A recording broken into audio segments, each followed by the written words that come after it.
Como pasa en muchas series, ante un nuevo capítulo siempre hay una especie de recordatorio, ¿no? Vieron que ahora hay muchas series que antes de que empiecen dice en el capítulo anterior y hacen una especie de cuestión sintética. Bueno, en el domingo anterior la palabra de Dios nos invitaba a reflexionar en un pasaje donde, recordamos, había una enorme tormenta, los discípulos estaban atravesando un lago en medio de la noche, llenos de miedo a perder la vida, Jesús que aparece caminando en medio del lago, ellos creen ver un fantasma, gritan, Pedro que en un momento ante la voz de Jesús le dice que por favor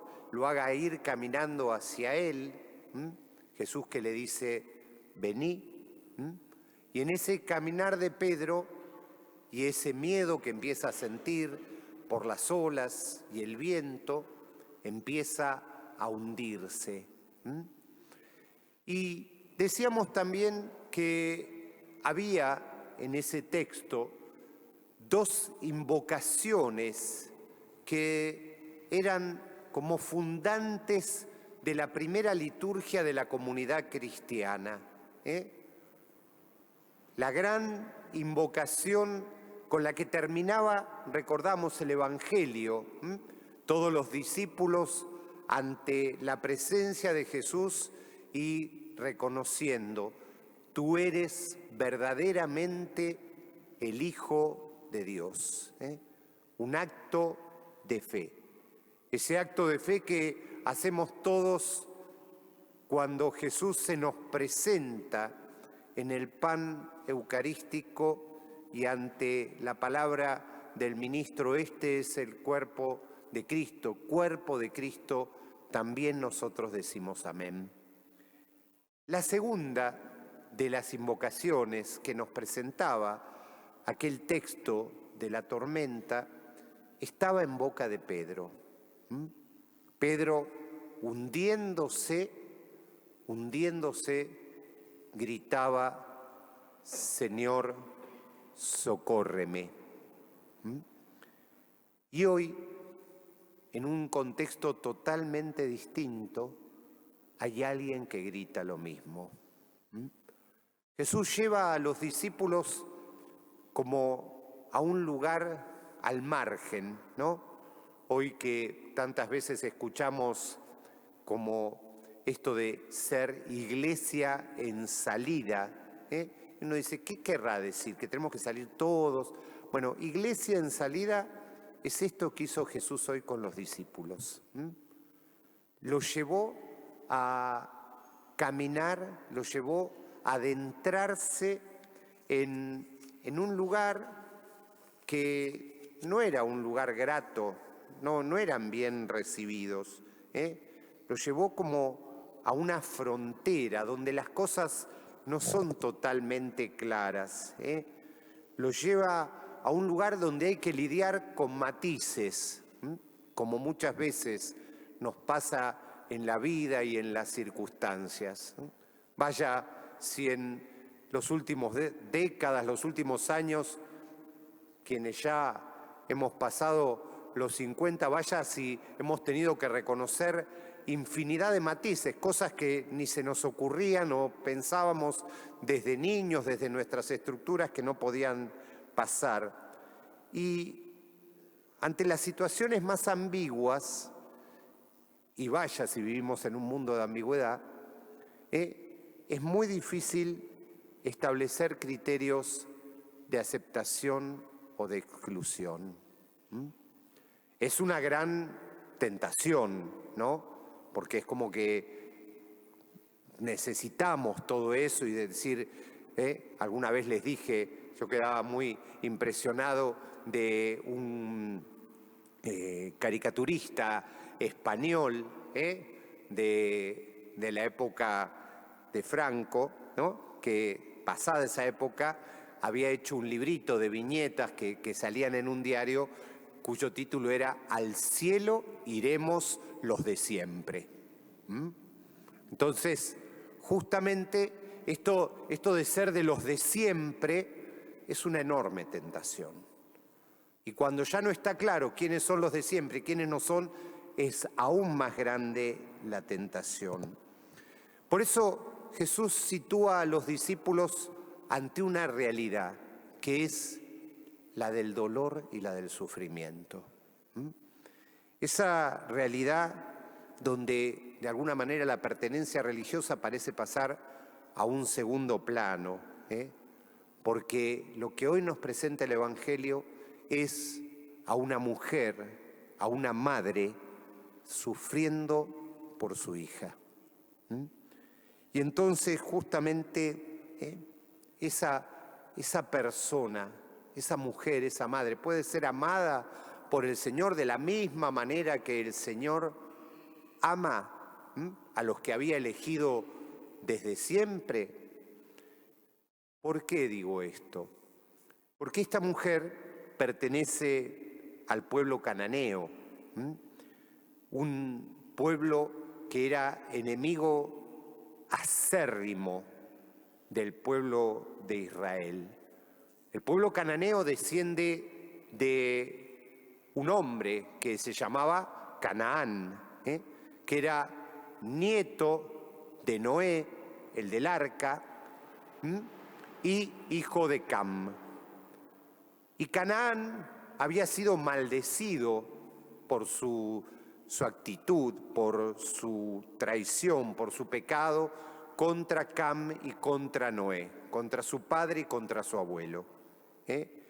Y sin embargo los cananeos eran un pueblo feroz, era un pueblo bravo, que eran muy peleadores y habían usurpado la tierra prometida. De hecho, después de muchísimos siglos, el pueblo de Israel había logrado sacarles la tierra prometida en base a guerras.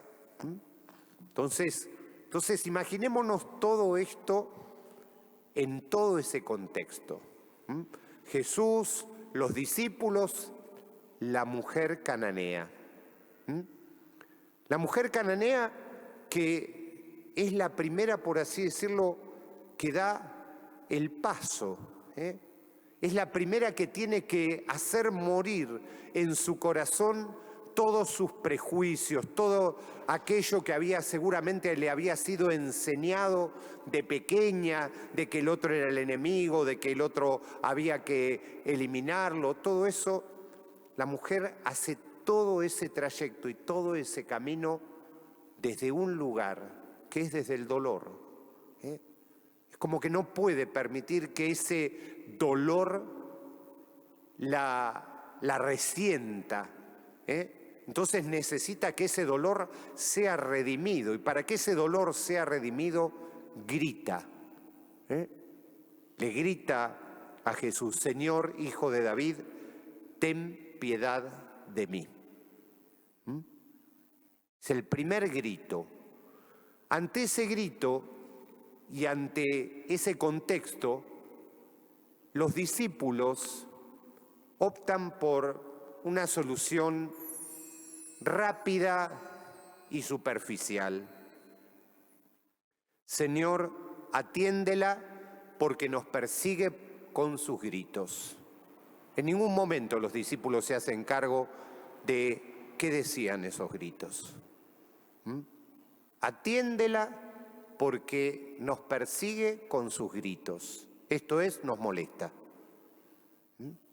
Nos molesta. Es extraño, porque si uno atiende a las psicologías de los grupos, ¿no? Podríamos decir que a esta altura del partido, los discípulos de Jesús ya habían armado en torno a él como una especie de cerco, ¿no? A ver quién pasaba y quién no pasaba a ver al maestro.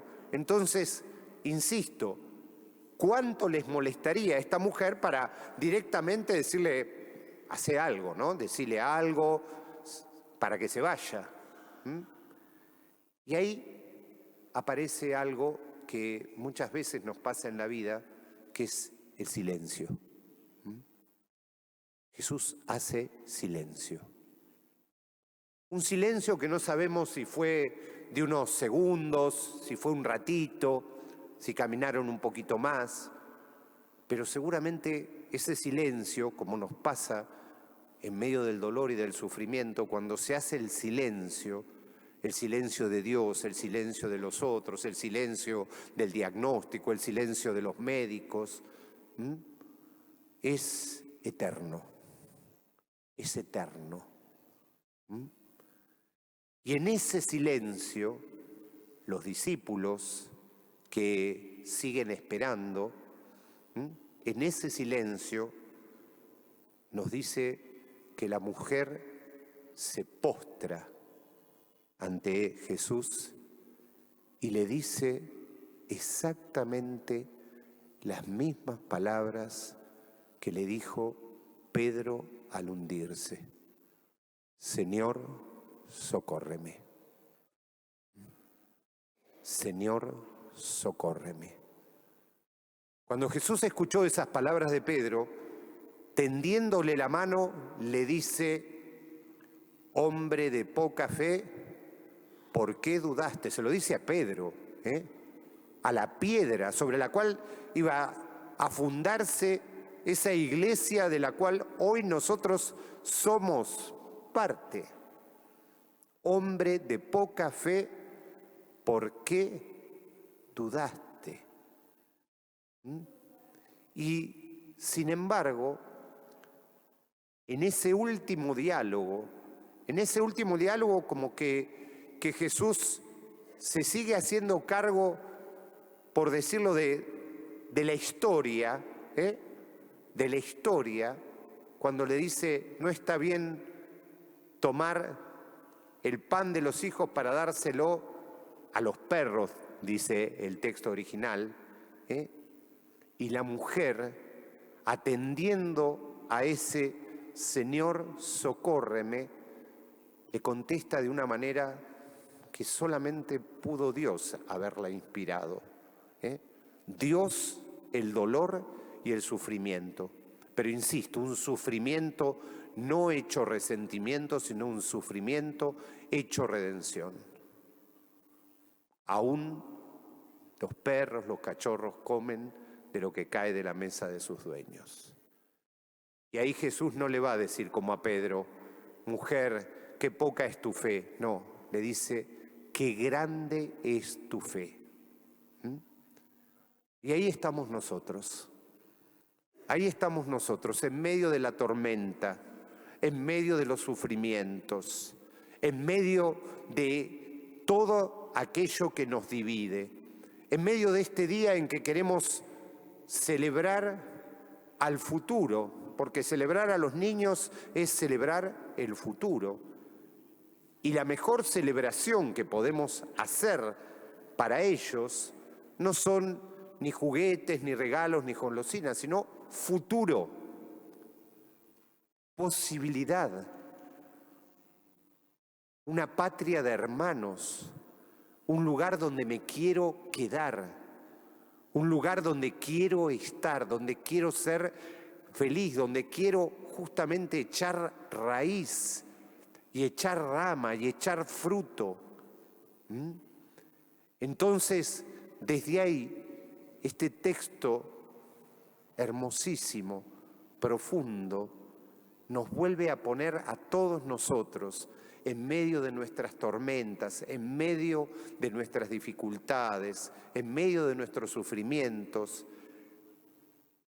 pidiéndole a Dios, como lo hicieron los primeros cristianos: Señor, socórrenos. Pero tiene que ser dicho y tiene que salir, no, insisto, como el grito de ira, como el grito de bronca, como el grito de resentimiento, y vaya si hay tanto de eso en este tiempo. El grito del cristiano es otro grito. Es un grito que ya dentro de sí conlleva la esperanza. Es un grito que ya en medio de la perplejidad sabe que Dios nos va a tender su mano y nos va a dar la salvación. En este caso fue la salud. En cada caso es algo distinto, pero que Dios no nos lo va a hacer faltar. Que podamos, como estos primeros cristianos, atender a ese Jesús que pasa, a ese Jesús que trasciende todas nuestras estructuras, todas nuestras exclusiones, todos nuestros prejuicios, y que nos mira y derrama sobre nosotros el amor y la misericordia que nos permita justamente como el gran regalo, el gran legado hoy para todos los niños del mundo, hacer de esta tierra tierra prometida.